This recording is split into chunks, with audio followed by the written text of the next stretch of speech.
3 days.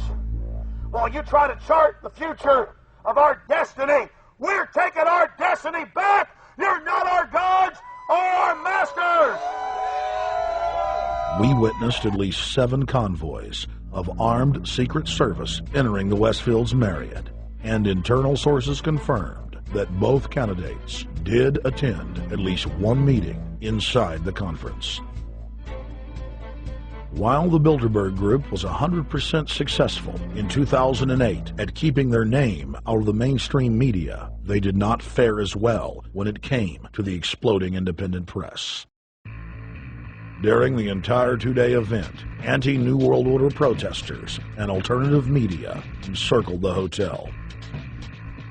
You are being exposed everywhere! From David Rockefeller, from John Edwards, from Bill Clinton. Your game of secrecy is over! You're gonna play, get it, game, it's up close, you piece of trash! You piece of trash! This is Bernanke, man! Bernanke, you're going down!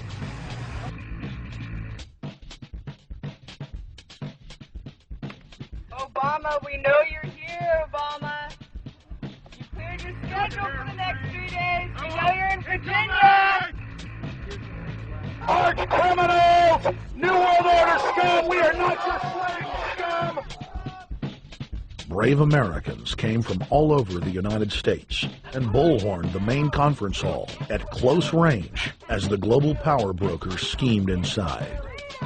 You are criminals! You control the central bank, you control the currency, and you're turning our beautiful country and world into a nightmare!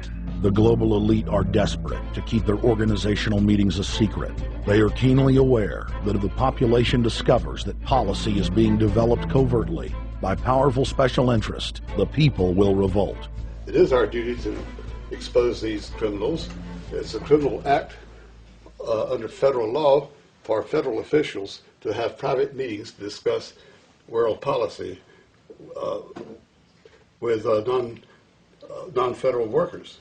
So everybody from the State Department, Treasury Department, White House, Defense Department, and others who show up, as they always do, they're committing a criminal act simply by being here to attend a secret meeting with officials from other countries to discuss U.S. policy in the world. So literally it's a criminal act. And every newspaper, every broadcaster has a patriotic duty to expose these scum and the evil they project. The election primaries served as a great diversion, while the true future course of the nation was being set behind closed doors. You've got, obviously, the Bilderberger Group, founded by the former Nazi Prince Bernhard of Holland. You've got the Trilateral Commission, founded by David Rockefeller's Zbigniew Brzezinski. They're the ones who ran the Carter administration. Everybody in the Carter administration, from Carter and Mondale and Volcker and Brzezinski, were all members of the Trilateral Commission. Founding member of rap sensation Public Enemy, Professor Griff, gave us his view of the Obama phenomenon. Barack Obama's been given a pass by the Blue Bloods. He's been given the okay by certain secret societies for them to let him in. I truly believe imperialism and fascism needs a facelift. And that facelift is going to have to be black. And the reason why I believe that, simply because I think they're trying to go into Africa. Well, they're already in Africa. But they want to totally control all the natural minerals that they're going to need to carry themselves into the 21st, 22nd, and 23rd centuries. You follow me? So I think they have to go through a phase of galvanizing the masses of dark-skinned people that truly believe that change needs to come, but the change that they're talking about is not necessarily change for the better as far as the masses of the people. It's probably a better change for them. It's not going to change for us, the little man on the totem pole. And no one looks at the agenda. As long as he positions himself right, have the right tie on, have the right smile, repeats the slogans over and over and drives it home, the average American is just going to swallow it hook, line, and sinker. And we don't even know what the agenda is. Writing in his 1964 book, With No Apologies, Senator Barry Goldwater said, The Trilateral Commission is intended to be the vehicle for multinational consolidation of the commercial and banking interest by seizing control of the political government of the United States. The Trilateral Commission represents a skillful, coordinated effort to seize control and consolidate the four centers of power: political, monetary, intellectual, and ecclesiastical. What the Trilateral Commission intends is to create a worldwide economic power superior to the political governments of the nation-states involved. As managers and creators of the system, they will rule the future. Bilderberg issues executive decisions and prime directives to its subdirectorates for implementation. The Trilateral Commission takes the Bilderberg Group agenda and executes it through regional roundtable groups throughout Europe, Asia, and the Americas. The Council on Foreign Relations serves as the managing roundtable group in the United States sector. The Council on Foreign Relations has dominated every administration since the days of FDR. The way in which they make policy and rule is that they are a polycentric oligarchical system. You have to be a finance oligarch. Remember, this is not a society ruled by generals, not by priests, not by bureaucrats, not by demagogues, none of those, but by bankers. Bankers rule, and the bankers set up these institutions. They set up things modeled on the Royal Institute for International Affairs, Chatham House, and the Milner Roundtable of the period right after the Boer War, so even before World War I. You had the British setting up these roundtables, institutes with publications and conferences, and this is how they make policy.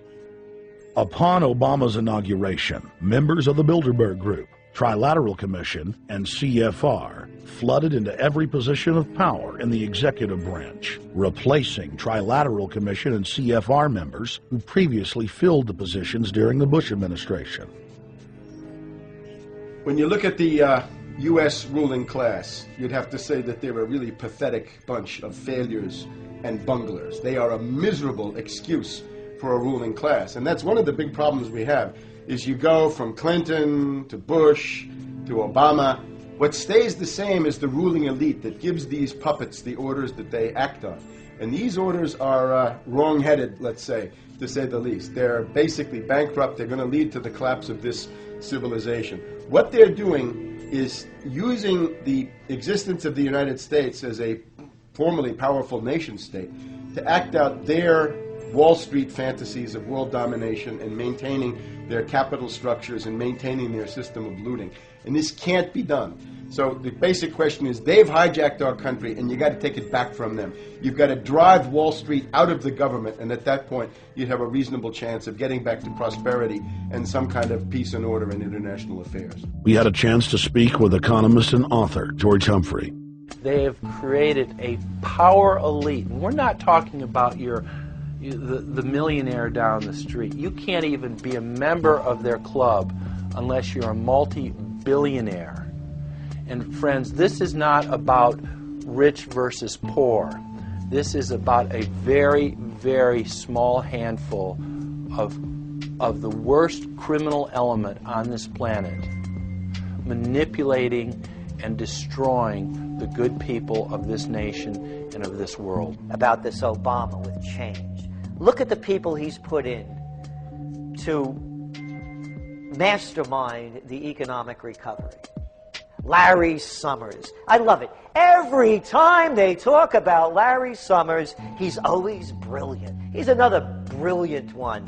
He's the one that helped dismantle the Glass-Steagall Act, the banking act that was put in place in the 1930s, so the banks couldn't become the banksters that they become. In the 1990s, you had the beginning of the derivatives bubble, thanks to people like Alan Greenspan, Rubin, Summers, a lot of the people who are now back in the Obama administration.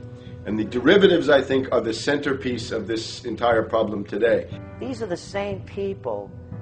Geithner from the Treasury Department. Could you imagine that? Now we have the U.S. Treasury Secretary, who also is a Robert Rubin protege of the Larry Summers group, that dismantled Glass-Steagall and broke apart the regulations that would have prohibited the banks and brokerages from becoming these criminals. He was the former president of the New York Federal Reserve. And now he's our Treasury Secretary. And as we all know, the Federal Reserve is as Federal Express. It's a private bank.